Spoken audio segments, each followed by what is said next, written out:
ETF index mutual funds నేర్చుకుని stock మార్కెట్లో రాణించాలనుకుంటున్నారా? వెంటనే ఈ నెంబర్కి కాల్ చేయండి.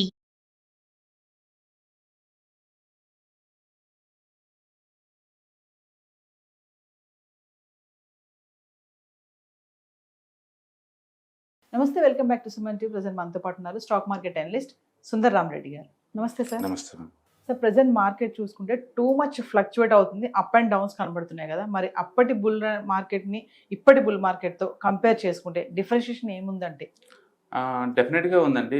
బేసికల్గా ఎవ్రీ డెకేడ్లో కంటిన్యూస్గా బుల్ మార్కెట్స్ ఉండవండి. ఒక 2 to 5 years దాకా ఉంటాయి, మధ్యలో గ్యాప్ వస్తుంది మార్కెట్. 2-3 ప్రైస్ కరెక్షన్ కానీ టైం కరెక్షన్ కానీ జరుగుతూ ఉంటుంది. మళ్ళీ బీన్ అవుతుంది అనమాట. అట్లా ఇండియాలో the biggest bull market start అయింది 98 తర్వాత నుంచి అండి. అంతకుముందు మామూలుగా ఉంటాయి మార్కెట్స్. అండ్ 98 నుంచి 2000 కానీ చూసుకుంటే కనుక మార్కెట్ ఒక 479 డేస్లో 100% పెరిగింది. ఓకే, 100%. తర్వాత బిగ్గెస్ట్ బుల్ మార్కెట్ ఇండియన్ హిస్టరీలో అనుకుంటే మాత్రం 2003 నుంచి అండి.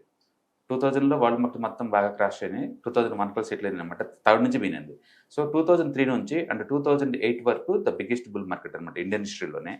అది 1700 డేస్ జరిగింది కంటిన్యూస్గా, లిటరల్లీ 5 years వరకు. అండ్ ఆ టైంలో 580% పెరిగింది, అంటే 5 times పెరిగింది. That is the biggest bull market. And ఆ టైంలో ఏం జరిగిందంటే రూపీ మామూలుగా ఇప్పుడు రూపీ డ్రాప్ అవుతుంది కదా, ఆ టైంలో రూపీ 49 రూపీస్ దగ్గర నుంచి 38కి అప్రిషియేట్ అయిపోయింది. ఇప్పటిలాగా డిప్రిషియేట్ అవ్వలేదు, అప్రిషియేట్ అయిపోయింది. అండ్ ఎఫ్ఐఎస్ మనీ బాగా ఫ్లడ్స్ లాగా వచ్చి పడ్డాయి ఇండియాకి. అండ్ అప్పట్లో కంపెనీ ఫండమెంటల్ బాగా ఇంప్రూవ్ అయిపోయింది. అండ్ ఆర్బీఐ వడ్డీ రేట్లు కూడా బిలో 6%కే ఉన్నాయి అనమాట. And GDP growth almost more than 80% record అయింది ఆ టైంలో. అంటే ఒక బుల్ మార్కెట్ కావాల్సిన లక్షణాలు పర్ఫెక్ట్గా ఉన్నాయి 2003 నుంచి 2008 వరకు కూడా. అంటే వడ్డీ రేట్లు తక్కువ ఉండటం, అండ్ ఎఫ్ఐఎస్ రావటం, అండ్ రూపీ అప్రిషియేట్ అవ్వటం, 47 రూపాయల దగ్గర నుంచి 38 రూపాయలు $1 అవ్వటం, అండ్ గ్రోత్ బాగా ఉండటం, అన్నిటికి మించి GDP growth more than 80% record అవ్వటం ఆ టైం అనేది ఆ బుల్ మార్కెట్ బాగా హెల్ప్ అయింది అనమాట. ఇప్పుడు తర్వాత మళ్ళీ 2009 నుంచి 2010 వరకు వచ్చింది బుల్ మార్కెట్. అండ్ అది 600 డేస్ ఉందండి. అప్పట్లో 145% పెరిగింది మార్కెట్. ఇప్పుడు కోవిడ్ తర్వాత నుంచి బుల్ మార్కెట్ స్టార్ట్ అయింది మళ్ళీ మార్చి 2020 నుంచి. అప్పటి నుంచి ఇప్పటి వరకు మనం చూసుకుంటే 2000 డేస్, ఇప్పుడు 2000 డేస్ నుంచి నడుస్తుంది. బట్ 200% పెరిగింది ఈసారి. అయితే ఇప్పుడున్న మార్కెట్ ఇంకా కంటిన్యూ, ఇంత స్ట్రాంగ్గా బుల్ మార్కెట్లో కంటిన్యూ అవుద్దా అంటే అప్పటికి ఇప్పటికి మనం చూసామనుకోండి. అంటే 2003 అప్పుడు కనుక చూసుకుంటే అప్పట్లో GDP growth more than 80% record అయింది. ఇప్పుడు అంత లేదు, 6-7 మధ్య కొట్లాడుతుంది. అప్పట్లో రూపీ అప్రిషియేషన్ అయింది 47 దగ్గర నుంచి 38కి. ఇప్పుడు రూపీ చాలా వీక్ అవుతుంది. ఎంత దారుణంగా వీక్ అవుతుందంటే ఈ సంవత్సరం ఇప్పటికే జనవరి నుంచి ఇప్పటికే 6% డ్రాప్ అయ్యారు. 6%. టోటల్ 1 year ఇప్పటి నుంచి చూసుకుంటే లాస్ట్ 1 year 12% డ్రాప్ అయింది. అంటే మంత్లీ 1% డ్రాప్ అవుతుంది. అంటే దారుణమైన డ్రాప్ అనమాట అది.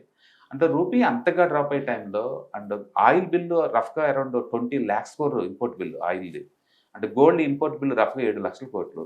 అంటే దగ్గర దగ్గర 28 లక్షల కోట్లకి మనం డాలర్లో పే చేయాల్సి వస్తున్నప్పుడు అండ్ మార్కెట్లో అంత బుల్ మార్కెట్లు రావు. అందుకని ఆ 2003లో వచ్చిన బుల్ మార్కెట్ అంత ఊపు అంత స్ట్రాంగ్ ఉంటుంది అంటే ఉండదు. అందుకని అప్పట్లో జస్ట్ 1700 డేస్లోనే మార్కెట్ 580% పెరిగింది. బట్ ఈసారి 2200 డేస్ అయినా సరే ఎందుకు జస్ట్ 2x పెరిగిందంటే రీజన్ అదనమాట. అప్పట్లాగా ఇప్పుడు జీడిపి గ్రోత్ లేదు, అప్పట్లాగా ఇప్పుడు రూపీ అప్రిషియేట్ అవ్వట్లేదు. అండ్ వడ్డీ రేట్లు అయితే మాత్రం అప్పట్లాగా ఇప్పటిలాగా బిలో 6కే ఉన్నాయన్నమాట. అంటే కంపెనీస్ గ్రోత్ కూడా అప్పట్లాగా బాగానే ఉంది. బట్ ఆయిల్ రేట్ కొంచెం రీజనబుల్గా డ్రాప్ అయితే కనుక, రూపీ కనుక ఎంతకంత అప్రిషియేట్ అయితే కనుక డెఫినెట్గా ఇండియా గోయింగ్ టు గ్రో అనమాట మార్కెట్. అందుకని ఇంత ముందులాగా స్ట్రక్చరల్గా టూ మచ్ బుల్ మార్కెట్ రావు, వాలటిలిటీ మార్కెట్లో ఉంటుంది అనమాట. టూ మచ్గా అప్ అండ్ డౌన్ అవుతూ ఉంటుంది. కాబట్టి అంత బుల్లిష్ మార్కెట్ ముందు చూడగలుగుతాం అంటే కష్టమే. అంటే మోరోవర్ లాస్ట్ 2 years నుంచి మార్కెట్ చాలా, అంటే ఇండియాలో ప్రపంచం మొత్తానికి బుల్ మార్కెట్ కారణమైన ఏ స్టాక్స్ ఇండియాలో లేవు, ట్రెడిషనల్ సెక్టార్సే ఉన్నాయన్నమాట. దాంతో ఈసారి ఈ బుల్ మార్కెట్లో మనం పార్టిసిపేట్ చేయట్లేదు. అండ్ వరల్డ్ వైడ్గా ఏంటంటే chip manufacturing and A stocks ఉన్నాయి చోటల్లో మూవ్ అవుతూ ఉంది. అంతెందుకు లాస్ట్ 1 yearలో జపనీస్ మార్కెట్ ఆల్మోస్ట్ 30% పెరిగింది. 1 monthలో కొరియన్ మార్కెట్ 40% పెరిగింది ఈ మంత్లో. ఈ రోజు లైవ్లో కూడా 5% పెరుగుతుంది అది. అంటే ఎక్కడైతే ఏఐ స్టాక్స్ ఉంటాయి, artificial intelligence stocks, chip manufacturing stocks ఉంటాయో అక్కడ బాగా బుల్ మార్కెట్ రన్ అవుతుంది. అండ్ వేరే కంట్రీలు అంతగా పార్టిసిపేట్ చేయట్లేదు. సో ఇండియాకు ఉన్న డ్రాబ్యాక్ ఏంటంటే అవి లేవు అనమాట ఇండియాలో. అండ్ రూపీ బాగా వీక్ అవుతుంది. యాక్చువల్గా చెప్పాలంటే రూపీ డాలర్ టర్మ్లో చెప్పాలంటే ఇండియాకి గత 5 సంవత్సరాల నుంచి యావరేజ్ రిటర్న్స్ ఈవెన్ 7% కూడా లేవు డాలర్ రూపంలో చెప్పాలంటే, ఎందుకంటే రూపీ బాగా వీక్ అవుతుంది కాబట్టి. సో ఇంటర్నేషనల్ లెవెల్ ఏంటంటే ఇన్వెస్టర్స్ ఎప్పుడు కూడా డాలర్ ఫార్మాట్లో చూస్తూ ఉంటారు. అలాంటప్పుడు ఇండియాలో వర్త్ కాదు వాళ్ళకి, అందుకని ఇంటర్నేషనల్ మనీ రావట్లేదు.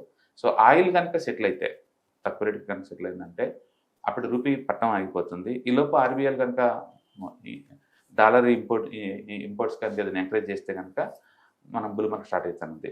బట్ ఏదైనా కానీ లాస్ట్ 2 years నుంచి మార్కెట్లన్నీ సైడ్ వేలో ఉన్నాయి కాబట్టి పట్టడానికి పెద్ద ఛాన్స్ ఏం లేదు. But keep on waiting for the positive clues అనమాట. పాజిటివ్ క్లూ వస్తే కనుక మళ్ళీ మార్కెట్ ముందు పోయే ఛాన్స్ ఎక్కువ ఉంది. కాబట్టి 2003 and 2008 వరకు వచ్చిన బుల్ మార్కెట్ లక్షణాలు ఇవి మార్కెట్లో లేవు. మనకు 3 వాలటిలిటీ జోన్లోకి ఎంటర్ అవుతున్నాం. ఇప్పుడు మళ్ళీ ఈరోజు గల్ఫ్లో మళ్ళీ వార్ జరుగుతుంది, మినీ వార్.